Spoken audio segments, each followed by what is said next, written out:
Bismillahirrahmanirrahim. Assalamualaikum warahmatullahi wabarakatuh.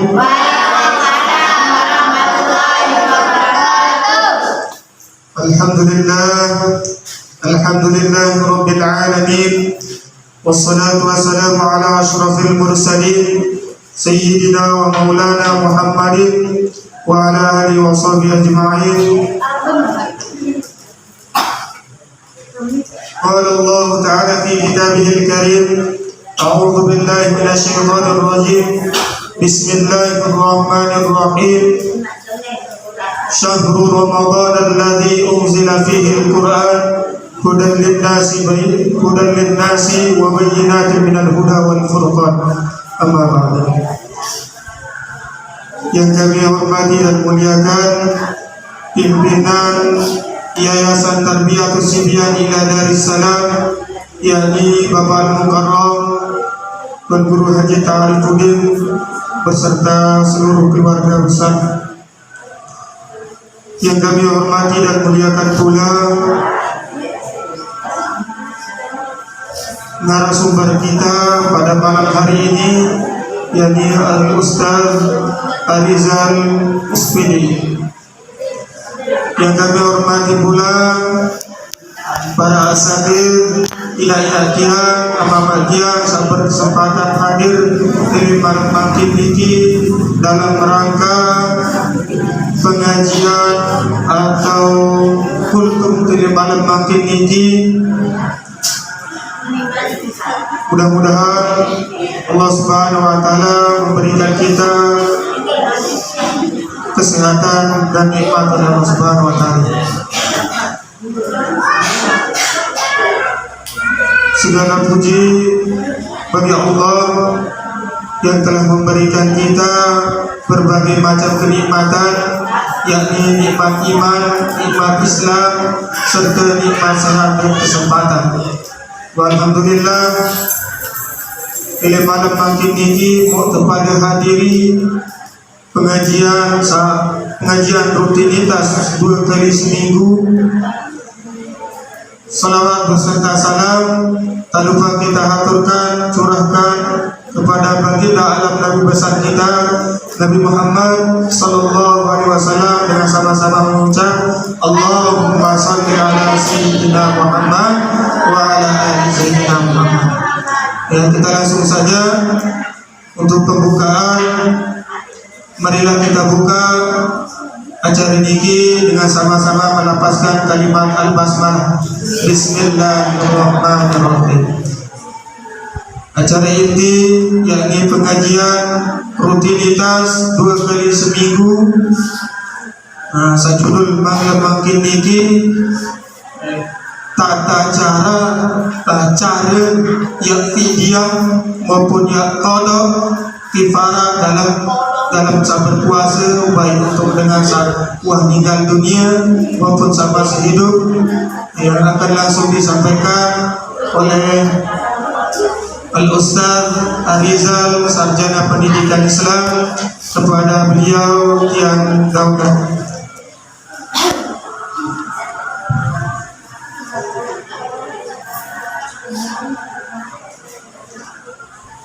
Bismillahirrahmanirrahim. Assalamualaikum waalaikumsalam warahmatullahi ta'ala wabarakatuh.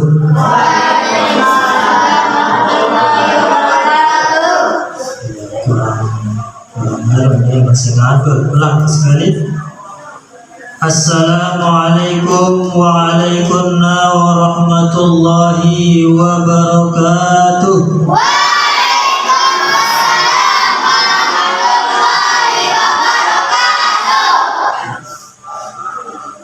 Yang sama-sama kita muliakan Mudirul Am pimpinan Yayasan Tarbiyatus Sibyan ila Darussalam, yang terhormat Bapak Al-Mukarram Tuan Guru Haji Ta'arifuddin,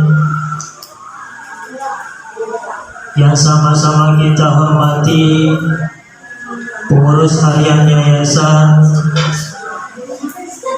beserta jajarannya, yang saya hormati pula para asatidz, para pengurus Yayasan Tarbiyatus Sibyan ila Darussalam, bapak-bapak para hadirin, ibu-ibu para hadirat, jamaah sholat tarawih, lengkapnya adik-adikku, anak-anakku, yang laki-laki maupun yang perempuan, yang mudah-mudahan diberkati dan dirahmati oleh Allah Subhanahu wa taala. Amin ya rabbal alamin. Alhamdulillahi rabbil alamin. Ja'ala Ramadana syahrun mubarakan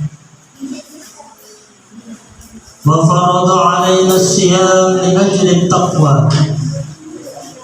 Ashhadu an la ilaha illallah wahdahu la syarika lah wa ashhadu anna Muhammadan 'abduhu wa rasuluh. Allahumma shalli 'ala sayyidina Muhammad wa 'ala ali sayyidina Muhammad kama barakta 'ala sayyidina Ibrahim wa 'ala ali sayyidina Ibrahim fil 'alamin innaka Hamidum Majid. Qala Allah Ta'ala fil Qur'anil Karim, A'udzu billahi minasy syaithanir rajim. Bismillahirrahmanirrahim. Ya ayyuhalladzina amanu kutiba 'alaikumus syiyam kama kutiba 'alal ladzina min qablikum la'allakum tattaqun. Wa qala an-nabiy sallallahu alaihi wasallam, man shoma ramadhana imanan wa ihtisaban ghufira lahu ma taqaddama min dhanbihi. Shadaqallahul azim wa sadaqa rasuluhun nabiyul karim wa nahnu ala dzalika minasy syahidin wa syakirin walhamdulillahi rabbil alamin. Bapak-bapak, ibu-ibu, para shaimin, shaimat, jamaah sholat tarawih, para adik-adikku, santri, santriwati yang mudah-mudahan dirahmati oleh Allah Subhanahu wa taala. Pertama-tama marilah kita panjatkan puji syukur kehadirat Allah Subhanahu wa taala yang telah memberikan kita berbagai macam nikmat, sehingga alhamdulillah pada malam yang ke-19 ini, 19 Ramadan 1443 Hijriah, yang bertempat di aula Majelis Tarbiyatus Sibyan, Yayasan Tarbiyatus Sibyan ila Darussalam. Alhamdulillah pada kesempatan ini kita sempat hadir dan kita sempat menghadiri salah satu majelis yang mulia atau majelis ilmu, yakni Mudzakarah Ramadan. Tepatnya kita sebut dengan Mudzakarah Ramadan. yakni mudah-mudahan dengan kehadiran kita semua dicatat sebagai tambahan amal ibadah kita oleh Allah Subhanahu wa taala. Amin ya rabbal alamin. Kedua kalinya salawat beserta salam tak lupa kita aturkan, layakkan kepada junjungan alam Nabi besar kita Nabi Muhammad sallallahu alaihi wasallam dengan ucapan Allahumma shalli ala sayyidina Muhammad wa ala ali sayyidina Muhammad. Bapak-bapak para hadirin, ibu-ibu para hadirat, shaimin shaimat, adik-adikku para santri-santriwati yang mudah-mudahan dirahmati oleh Allah Subhanahu wa taala.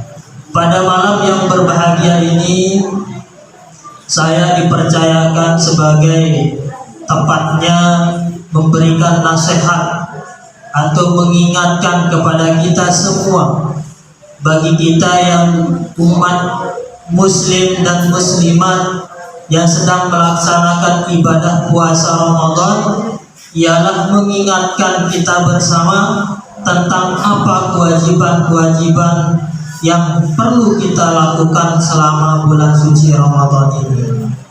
Di antaranya bahwa pada malam ini tema yang akan kita bahas ialah tentang apakah perbedaan atau bagaimana tata cara kita melakukan fidyah puasa atau mengkodok puasa atau kifarat di dalam melaksanakan ibadah puasa Ramadan, yakni terkhusus untuk orang-orang yang masih hidup ataupun yang sudah meninggal dunia.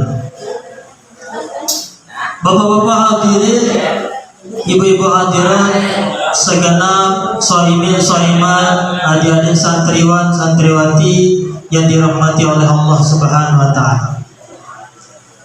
Kita sudah ketahui bersama bahwa yang namanya bulan suci Ramadan ini adalah hukumnya adalah wajib. Dan setiap umat Islam yang mukallaf, yang sudah diberati oleh hukum syarat, oleh hukum syariat, wajib melaksanakan ibadah puasa Ramadan dengan menjalankan sesuai dengan syarat dan ketentuan yang sudah ditentukan oleh Allah Subhanahu wa taala. Sebagaimana definisi daripada puasa, yaitu al-imsaku 'anil muftirati fi Ramadan min syahri Ramadan min tulu'il fajri ila ghurubisy syamsi. Artinya adalah menahan diri dari segala bentuk yang membatalkan puasa. Apakah yang membatalkan puasa itu sifatnya itu disengaja, ataukah yang membatalkan puasa itu sifatnya tidak sengaja? Kapan tempatnya ibadah puasa itu dilakukan? Ialah di bulan suci Ramadan min tulu'il fajri ila ghurubisy syamsi. Mulai terbitnya fajar sampai terbenamnya matahari. Atau bisa dibilang terhitung bulan puasa atau kita masuk melaksanakan ibadah puasa semenjak sudah imsak, itu sudah siap-siap mau memasuki hari untuk berpuasa. Begitu azan subuh sudah dikumandangkan, semua bentuk yang membatalkan puasa harus ditahan. Entah itu makan, entah itu minum, entah memasukkan segala sesuatu kepada rongga-rongga yang ada di tubuh kita. Dari mana? Dari semenjak subuh sampai terbenamnya matahari, atau yang kita sebut dengan azan maghrib. Kewajiban tentang wajib puasa ini adalah sudah termaktub di dalam Al-Quran. Allah Subhanahu wa taala berfirman, Bismillahirrahmanirrahim. Ya ayyuhalladzina amanu kutiba alaikumussyam kama kutiba alal ladzina min qablikum la'allakum tattaqun. Wahai orang-orang yang beriman, kutiba alaikumussyam, telah diwajibkan atas kamu untuk melaksanakan ibadah puasa Ramadan.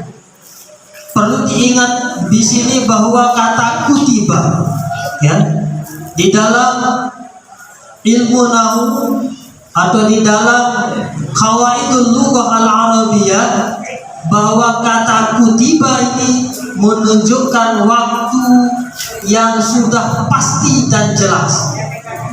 Ya, jadi kata kutiba itu menunjukkan masa atau waktu yang jelas atau ganjaran yang sudah pasti.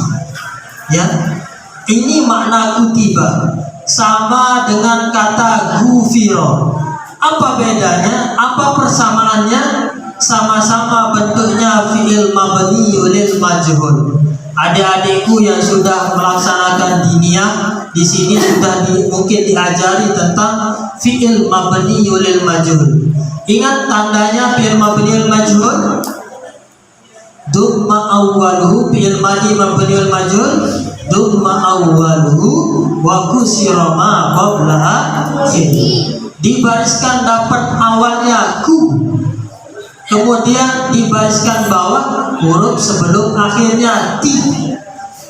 Nah, jadi kalau kita bunyikan menjadi kutiba, sama dengan kata gufiro. Kata kutiba dan gufiro ini adalah menunjukkan waktu kalimat yang jelas dan pasti. Kalau seandainya kita semua diwajibkan melaksanakan ibadah puasa, itu pasti dan jelas kita akan lakukan ibadah puasa. Barang siapa yang melakukan ibadah puasa di bulan suci Ramadan, apa ganjarannya? La'allakum tattaqun. Tujuannya adalah supaya kita menjadi orang-orang yang bertakwa.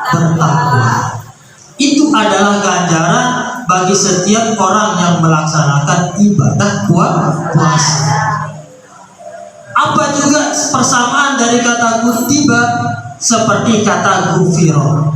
Di dalam hadis, dalam mukaddimah tadi sudah saya sebutkan, man shoma ramadhana imanan wa ihtisaban ghufira lahu ma taqaddama min dhanbihi.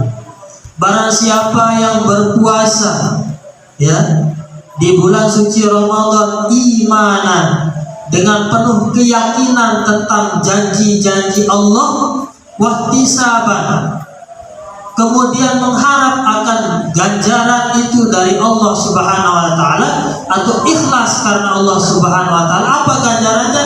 Ghufira lahu, akan diampuni. Kata diampuni ini adalah wajib dan pasti kita akan diampuni kalau kita betul-betul melaksanakan ibadah puasa. Apa kita yang diampuni? Ghufira lahu ma taqaddama min dhanbihi, dosa-dosa yang pernah kita lakukan. Jadi kita selama hidup pada dunia ni, kita merasa bahwa kita luwih amal. Dia tak merasa bahwa kita enjoy saja. Tapi tidak lupa kita bahwa kesalahan sedikit pun yang pernah kita lakukan karena seseorang itu pasti akan dicatat oleh Allah Subhanahu wa taala. Maka barang siapa yang melaksanakan ibadah puasa dengan yakin dan pasti janji Allah diharapkan, maka dosa-dosa yang pernah dilakukan insya Allah akan dihapus oleh Allah Subhanahu wa taala. Itulah harapan kita di dalam kesempatan ini, adalah melaksanakan ibadah puasa dengan harapan supaya dosa-dosa yang sudah kita lakukan selama ini bisa terhapuskan oleh Allah Subhanahu wa taala. Nah, kaitan dengan itu bahwa yang namanya kita melaksanakan ibadah puasa, yang namanya ibadah puasa ini adalah ibadah wajib yang merupakan rukun daripada rukun Islam. Salah satunya adalah puasa pada bulan suci Ramadan. Maka barang siapa yang melanggar sebuah hukum kewajiban, maka konsekuensinya pasti ada. Siapa yang melanggar kewajiban, maka konsekuensinya adalah ada konsekuensi. Maksud konsekuensi apa? Siapa yang melanggar kewajiban, maka akan diberikan dosa atau akan dihukumkan berdosa oleh Allah Subhanahu wa taala. Tetapi di samping itu, seandainya kita tidak mau mendapatkan dosa dari kesalahan atau ketidaksengajaan di dalam kita berpuasa, ulama atau Allah memberikan kita solusi, memberikan kita jalan keluar agar kita tidak sampai terjerumus di dalam dosa tersebut. Salah satunya adalah ada 3 hal solusi yang ulama atau yang Allah berikan kepada kita, yaitu yang pertama adalah ada namanya fidyah puasa. Yang kedua ada namanya qada puasa. Yang ketiga ada namanya kafarah puasa. Nah, ini berbeda semuanya, berbeda definisinya, berbeda tujuannya. Sama tujuannya, namun berbeda artinya dan berbeda pelaksanaannya. Ya. Jadi 3 hal ini adalah solusi yang diberikan oleh Allah kepada kita selaku umat Islam. Kalau seandainya kita tidak melaksanakan ibadah puasa di bulan suci Ramadan, kita akan terjatuh ke dalam dosa, maka solusinya adalah lakukanlah 3 solusi ini. Kalau kita tidak melakukan 3 solusi ini, maka kita akan tetap termasuk di dalam golongan orang-orang yang berdosa, dan wajib kita akan masuk ke dalam api neraka. Nauzubillah min dzalik. Lantas apa perbedaan di antara yang 3 itu? Saya akan jelaskan satu persatu. Yang pertama adalah tentang fidyah. Apa makna fidyah? Tolong adik-adik nanti dicatat makna fidyah ini ya, supaya kalian paham apa itu fidyah. Dan saya nukilkan di dalam sebuah kamus istilah di dalam kitab kamus istilah fikih, bahwa yang dinamakan fidyah adalah sejenis denda atau tebusan yang dikenakan kepada orang Islam yang melakukan kesalahan tertentu di dalam ibadah, atau sebagai tebusan di dalam ibadah. Tebusan di dalam ibadah itu disebabkan karena uzur atau karena syariat yang sudah ditentukan. Bagaimana caranya? Dengan cara memberikan sedekah kepada fakir miskin berupa makanan yang menyenangkan. Nah itu ya, yang pertama namanya fidyah.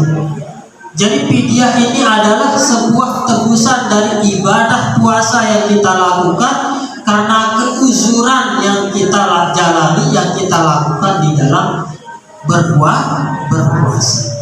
Apa keuzuran itu? Nanti kita akan jelaskan keuzuran yang disebutkan itu.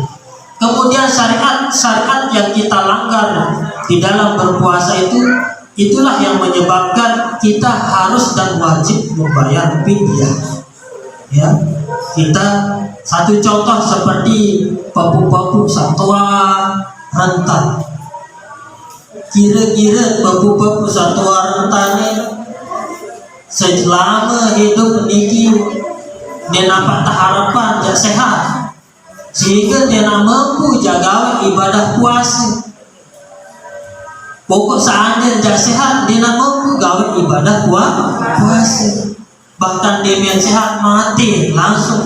Jadi dia nak harapan jak sembuh. Nah, terhadap papu yang seperti itu, atau nenek atau kakek sama musibah, maka di sanalah hukumnya wajib membayar fidyah. Tidak dikodok. Nanti ada ketentuannya. Itu yang pertama. Ingat ya. Jadi fidyah adalah sebuah tebusan dari ibadah puasa yang kita lakukan karena sebab keuzuran atau syariat yang kita langgar di dalam ibadah puasa. Bagaimana caranya membayar fidyah?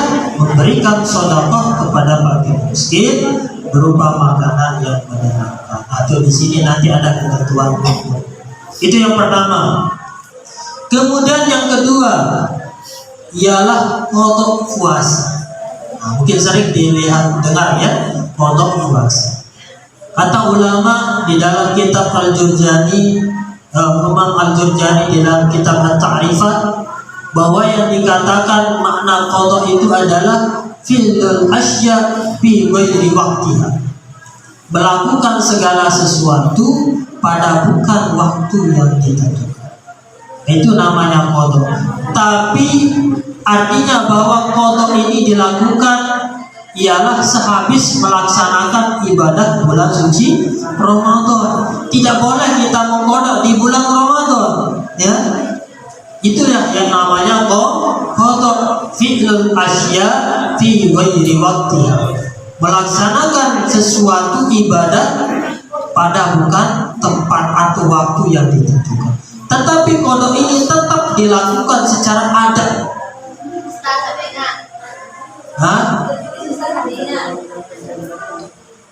Nah itu ya. Jadi qada adalah menurut Imam Al-Jurjani di dalam kitab At-Ta'rifat maknanya fi'lul asya, ya, fi'lul asya fi ghairi waqtiha, melakukan segala sesuatu yang bukan pada waktunya. Nah itu namanya qada, ya. Nah, tapi apa itu kodok puasa? Kodok puasa di sini menurut kamus istilah fikih adalah membayar ibadah yang ditinggalkan karena sesuatu sebab. Saya ulangi, yang dikatakan kodok puasa adalah membayar ibadah yang ditinggalkan karena sesuatu sebab, atau dikerjakan tetapi tidak sah, atau dikerjakan tetapi tidak sah, atau karena tertinggal seperti orang tertinggal oleh waktu, misalkan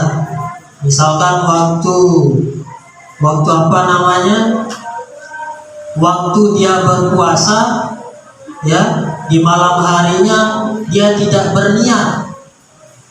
Begitu tidur di malam hari, besok siang atau besok pagi setelah orang azan baru dia bangun. Jadi seolah-olah dia tertinggal oleh waktu.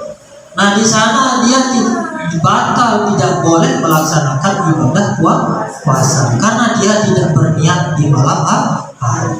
Nah, ini nanti itulah yang perlu dikodok puasa. Itu namanya kodok puasa.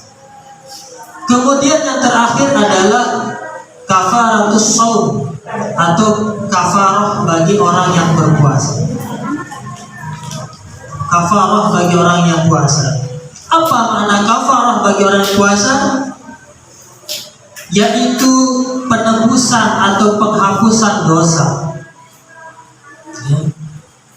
atas pelanggaran dengan bersetubuh di siang hari. Nah, mungkin ini bagi ibu-ibu, bapak-bapak sesampun bereri, ya tahu nih kafarat nih, beli pantangan bagi dengan sama mereka. Dan lagu adik-adik pun juga perlu persiapan diri karena ini adalah ilmu. Besok yang dari pasti merari. Dan lagu di saat merari butik tok ilmu saniki, maka rugi. Maka kalian akan tetap dalam keadaan berdosa. Maka inilah perlunya penegasan di dalam orang berpuasa bagi orang yang sudah menikah, ada namanya kafarah, penebusan dosa. Penebusan dosa, penghapusan dosa ini adalah dilakukan karena bersetubuh di siang hari di dalam bulan suci Ramadan, tapi syaratnya dengan sengaja. Sengaja, misal dengan kegalip si meler dan rapatan ibu on menong.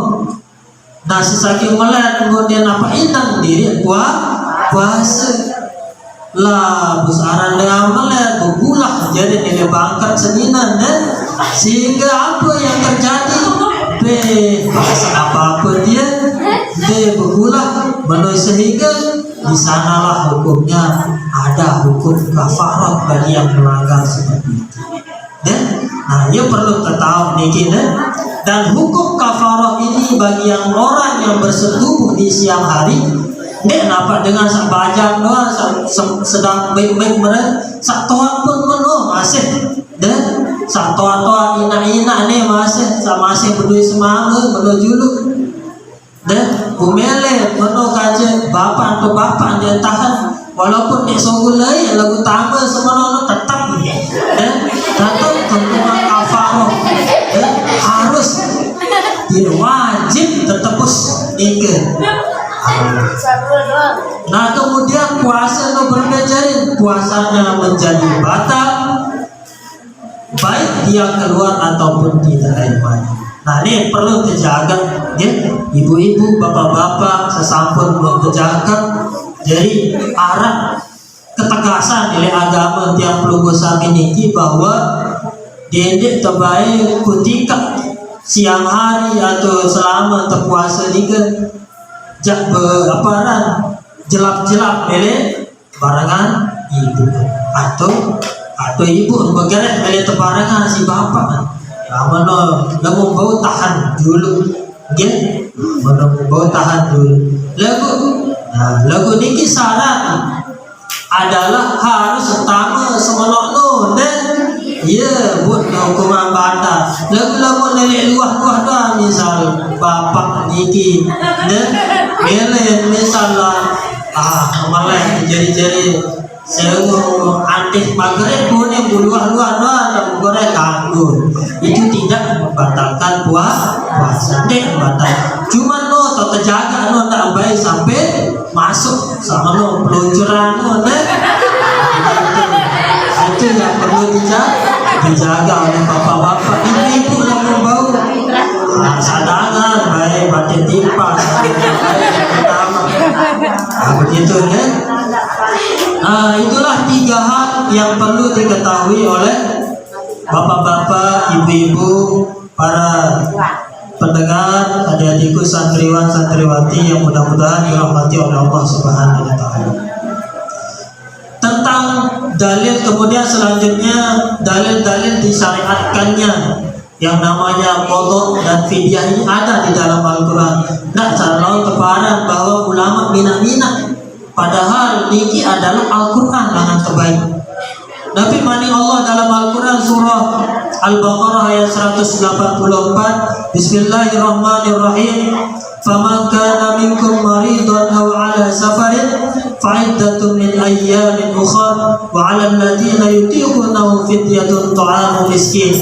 Faman tatawwa'a khairan fa huwa khairun lahu wa an tasumu khairul lakum in kuntum ta'lamun. Apa artinya? Maka barang siapa di antara kamu ada yang sakit atau di dalam perjalanan, maka wajiblah baginya berpuasa sebanyak hari yang ditinggalkan itu pada hari-hari yang lain, dan wajib orang-orang yang berat menjalankannya membayar fidyah, yaitu memberi makan seorang miskin. Barang siapa yang dengan kerelaan hati mengerjakan kebajikan, maka itulah yang lebih baik baginya, dan berpuasa lebih baik bagimu jika kamu mengetahui. Itu adalah dalil tentang wajib fidyah dan